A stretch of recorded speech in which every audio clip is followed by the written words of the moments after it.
नमस्कार, NDTV India के इस सोशल मीडिया पेज पर आप सभी का स्वागत है। मैं हूं सोहित मिश्रा। वित्त मंत्री निर्मला सीतारमण ने संसद में अपना बजट पेश करने के बाद वो अब देश के अलग अलग जगहों पर जा रही हैं, जहां पर वो बिजनेसमैन से मिल रही हैं, इंडस्ट्रियलिस्ट से मिल रही हैं, बाद में प्रेस कॉन्फ्रेंसेस कर रही हैं, जिसमें वो बता रही हैं कि आखिर इस बजट में क्या सही है, क्या गलत है। और इसी सिलसिले में रविवार के दिन वो मुंबई आई हुई थी। जो आप मेरे पीछे ये जो ऑफिस देख रहे हैं, पार्टी ऑफिस, वहाँ पर कुछ समय पहले उन्होंने प्रेस कॉन्फ्रेंस किया। प्रेस कॉन्फ्रेंस में ज़रूर उन्होंने अपनी बाजू उन्होंने रखी, उन्होंने बताया कि क्या सही है, क्या गलत है, अपना पक्ष उन्होंने रखा। कई सारे सवाल उसमें पूछे गए उनसे, जैसे कि एक सवाल जो मैंने उनसे पूछा वो था रोज़गार को लेकर, क्योंकि जिस तरह से हमने देखा कोविड के बाद से ही जो हालात है, मज़दूर जो है उन्होंने पलायन किया था, कई सारी चीज़ें हुई थी, उसके बाद लोगों को अपने रोज़गार से हाथ धोना पड़ा, तो आखिर उनके लिए सरकार की ओर से क्या कदम उठाए जा रहे हैं। उसका उन्होंने जवाब दिया कि इस बजट में कहीं ना कहीं इसके लिए भी व्यवस्था की गई है। जिन लोगों ने या जिन कंपनीज़ ने जो मज़दूरों को निकाला था, अगर वो जून 2021 से पहले उन्हें वापस लेते हैं तो उन्हें अलग अलग तरह की छूट देने की बात जो है इस बजट में की गई है। साथ ही साथ उनका कहना था कि बिग इंफ्रा प्रोजेक्ट्स जो हैं, कई बड़े बड़े प्रोजेक्ट्स हैं जिसकी शुरुआत की जाएगी, उससे भी रोज़गार बनेगा। लेकिन सवाल यही उठता है कि आखिर उन प्रोजेक्ट्स को बनने में या उसे शुरू होने में भी समय लगेगा, तब तक ये रोज़गार कैसे आते हैं ये देखना अहम होगा। इसके अलावा जब निर्मला सीतारमण यहाँ पर पहुँची थी, तब मुंबई कांग्रेस की ओर से यहीं से कुछ दूरी पर दादर स्टेशन आता है, वहाँ पर प्रदर्शन किया गया था पेट्रोल डीजल के दाम को लेकर। साथ ही साथ जो गैस है, घरेलू गैस है, उसके जो दाम बढ़े हैं उसे लेकर वहाँ पर प्रदर्शन किया गया।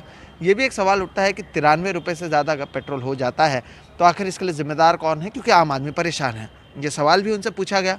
उस पर उन्होंने कहा कि जो पेट्रोल प्राइसेस है वो नहीं बल्कि इंटरनेशनल लेवल पे तय होता है, सरकार उस पर केवल टैक्सेस लगाते हैं। उस पर भी उन्होंने कहा कि केंद्र सरकार ही नहीं बल्कि राज्य सरकार के पास भी जो वैट टैक्सेस होते हैं, वैल्यू एडेड टैक्सेस होते हैं, वो सारी चीज़ें मिलाकर जो है ये जो दाम है ये तय होते हैं।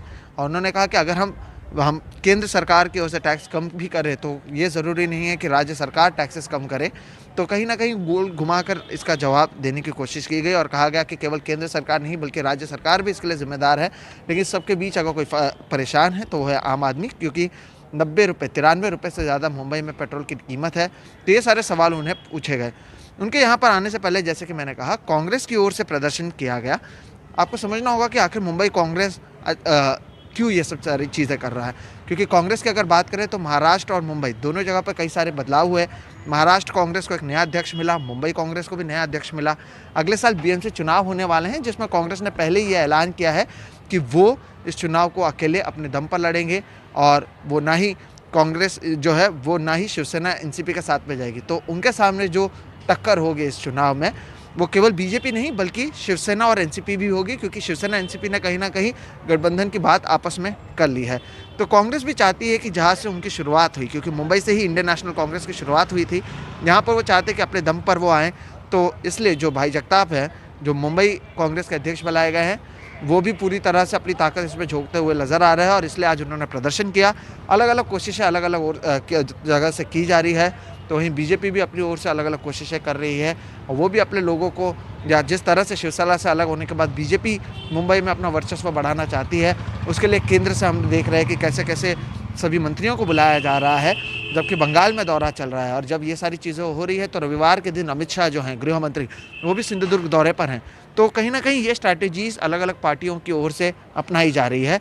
आज की अगर जैसे मैंने बात किया कि आपको हमने बजट से रिलेटेड बताया, कांग्रेस क्यों प्रदर्शन कर रहा है इसके बारे में बताया, तो और एक जानकारी दे देते कि शनिवार के दिन भी इसलिए एनसीपी ने चक्का जाम किया था और किसानों के समर्थन में मुंबई का ही कुर्ला इलाके में उन्होंने प्रदर्शन किया था।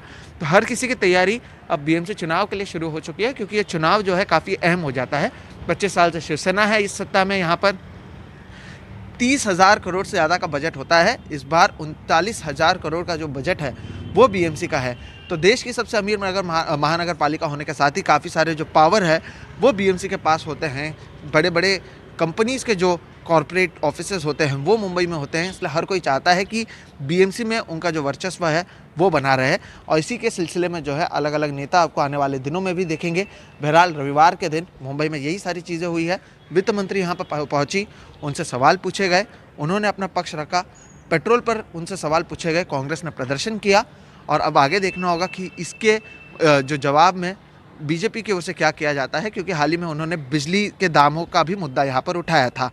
तो फिलहाल इस वीडियो में इतना ही। हमारी कोशिश जो है इस सोशल मीडिया पेजेस से यह है कि आपको पर्दे के पीछे की बात भी बताएं, जिसके बारे में आप समझ सकें कि पूरी क्लैरिटी क्या है, कि आखिर हो क्या रहा है, ये पूरा खेल क्या है, क्यों अचानक से इतनी पार्टियां हावी हो रही है, क्यों कांग्रेस अचानक से प्रदर्शन कर रही है, क्यों केंद्र के मंत्री जो हैं वो मुंबई और महाराष्ट्र में आ रहे हैं।